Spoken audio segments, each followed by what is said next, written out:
Nah, udah.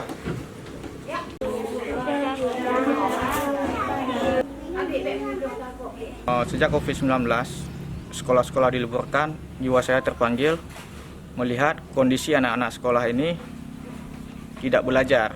Sehingga timbullah inspirasi saya untuk mendatangi anak-anak dengan metode mengajar, dan kita juga menjaga jarak 1 meter antara anak satu dengan anak yang lain dengan penggunaan masker, sehingga anak-anak ini tidak akan lupa tentang pendidikan.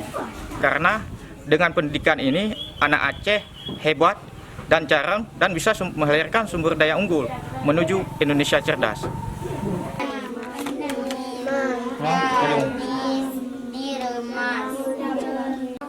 Apa